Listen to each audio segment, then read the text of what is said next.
KF-21 유령면대 중국 방공망 돌파. KF-21 구대 스텔스 편 대26 성공. 한국공군 은신비행 중국군 빨간불. 만년 차세대 전투기 수입국이었던 대한민국이 사상 최초 차세대 전투기 수출국 반열에 오르게 될 것 같다. 최근 방산업계에 따르면 필리핀 공군은 최대 10조 원 규모의 다목적 전투기 MAF 도입 사업에서 한국항공우주산업 KAI과 미국 로키드 마틴을 유력 후보로 검토 중인 것으로 알려졌다. 수출이 성사되면 그야말로 한국 방위산업의 쾌거다.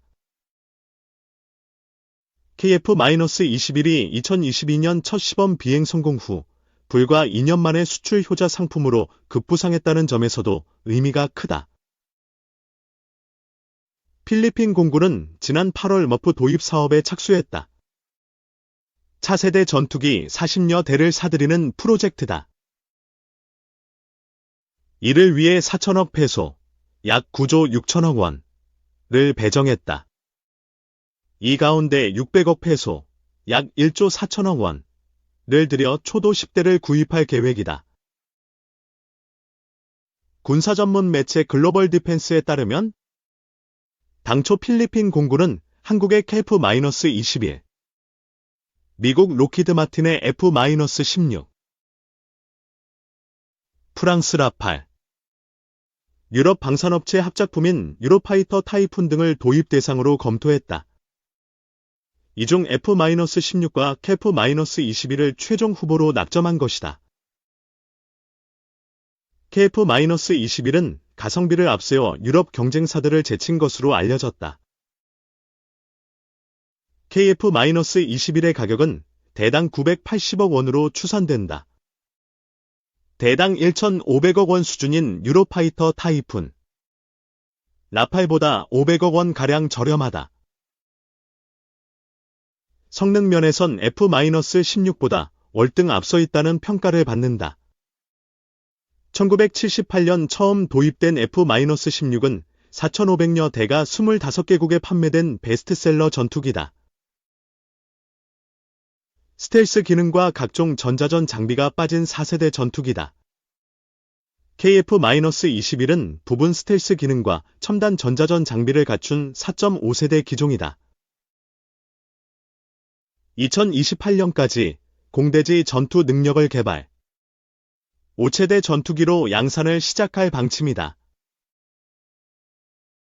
한편 차세대 전투기 구매를 진행 중인 페루 공군 FAP 역시 KF-21을 강력한 후보 기종으로 꼽고 있어 잘하면 격경사를 목도할 수 있을 것 같다. 카를로스 엘리케 차베스 카테리아노 페일 장군은 7월 8일 새로운 후보 전투기에 대한 포괄적인 시장 조사가 완료되었다고 발표하면서 후보 기종으로 KF-21과 프랑스 라팔을 선정했다. 전반적으로 KF-21이 유리한 이유는 역시 4세대인 라팔에 견저 4.5세대 전투기로 첨단 항공전 자장비와 S의 레이더를 통해 구형 모델과 5세대 전투기 간의 격차를 메울 수 있어 스텔스와 전투 능력이 크게 앞설 것으로 기대되고 있다. 더욱이 기술 이전과 부품 현지 생산 등의 이익을 제공할 수 있어 매력적인 선택이 될 수 있다. KAI는 최근 페루의 세만 페루스에게서 바-50 경전투기 부품을 생산하기로 계약을 체결한 바 있다. 차세대 전투기 사업과 관련 그동안 만년 수입국에서 어엿한 수출국으로 부상한 대한민국 항공업계에 찬사를 보낸다. 김용대 드론작전사령관 2025년 전반기까지 마스터플랜 확립할 것. 북한의 드론 무인기 위협이 갈수록 커지고 있다. 지난 2022년 무인기 영공 침투 사건에 이어 최근에는 우크라이나의 병력을 파병하고 러시아로부터 드론전 노하우를 습득한 정황도 드러났다. 지난 11월 22일 북한이 공개한 국방발전 2024에는 자폭드론과 정찰드론 등 10종의 신식 드론도 포함됐다.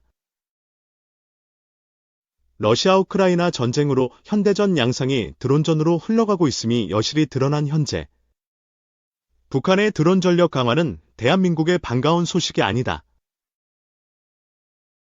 지난해 새로 설립된 드론 작전 사령부와 드론 관련 산업계의 유기적 협력이 여느 때보다 중요해진 이유다.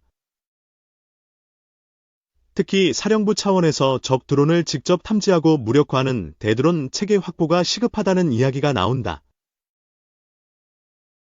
한국대드론산업협회는 28일 판교 제2테크 노벨리에서 한국대드론산업협회 11월 포럼을 열고 김용대 드론작전사령관과 대드론 업계인의 간담회를 주선했다. 참석자들은 각자의 애로사항을 교환하고 군과 산업계가 상호 협력하고 상생할 방안에 대해 논의했다. 간담회에서 업계인들은 공통으로 드론작전사령부의 적극적 소통과 체계 확립을 요청했다. 드론작전사령부가 출범한 지 오래되지 않았기에 여전히 산업계에서 대드론 체계 개발 사업에 뛰어들도록 유도할 수 있을 만한 마스터 플랜이 확실히 갖춰지지 않았다는 의미다. 한 드론 탐지 레이더 업체 A씨는 김용대 사령관에게 드론작전사령부의 대드론 체계 개발 사업에 업체들이 따라갈 수 있도록 하기 위해서는 업체들이 마스터 플랜을 인지하고 체계적으로 관리할 필요가 있다며 정기적으로 대드론 업계와 사령부 실무진이 마주하는 간담회나 미팅 주선을 요청한다고 말했다. 김 사령관은 자신이 이번 간담회에 참석한 목적과 일치한다며 사령부 역시 업체의 기술을 많이 알고 싶기에 언제든 실무자들을 통해 협조하고 일정이 되는 한 간담회에 전부 참석하도록 하겠다고 약속했다. 그는 이어 가직 사령부가 창설 초기다 보니 마스터 플랜 마련이 당장 시급한 문제들에 밀렸다. 2025년 전반기까지의 목표가 사령부 미래에 대한 마스터 플랜을 짜는 것이다. 마스터 플랜이 완성되면 가능한 범위 내에서 업체들에게 전부 공개하겠다고 밝혔다. 동석한 사령부 관계자 역시 2025년 상반기부터 분기 내에 드론 분야 및 대드론 분야를 아우르는 세미나를 시행하겠다며 재차 소통 강화를 약속했다. 드론작전 사령부 차원에서 연초에 연간 획득 목표 체계 아웃사인을 공개해달라는 목소리도 나왔다. 다목적 드론 제작업체 소속 B씨는 현재 사령부의 사업 공고 시스템은 공고 며칠 전, 한 달 전에 미리 설명하는 형식이라며 사업에 참여하는 기업 입장에서는 촉박한 일정에 맞춰 입찰에 뛰어들기 고민되고 이는 사업 퀄리티 향상에도 악영향을 미친다고 지적했다. 그는 방위사업청의 사업설명회처럼 연초에 향후 어떤 사업을 할 건지 사전에 공지해서 기업이 준비하고 참여할 시간을 주길 바란다고 요청했다. 김 사령관은 해당 요청에 대해서도 사업 공고 며칠 전에 설명하는 현 시스템이 업체에게 어렵게 작용하는 것을 알고 있다며 말씀하신 연초에 공문 발송 및 설명회 개최를 검토해 보겠다고 응답했다. 드론작전사령부의 체계 조달 절차를 더 합리적으로 바꾸자는 제언도 있었다. 체계 조달 절차에 참여한 업체들의 기술력이 전부 비슷한 상황에서 조달 가격에 의해 1, 2, 3등이 결정되고 그중 1등만 납품 계약을 할 수 있는 현재 제도에서 여러 업체가 순위에 따라 차등 계약이 가능하도록 하는 방안이다.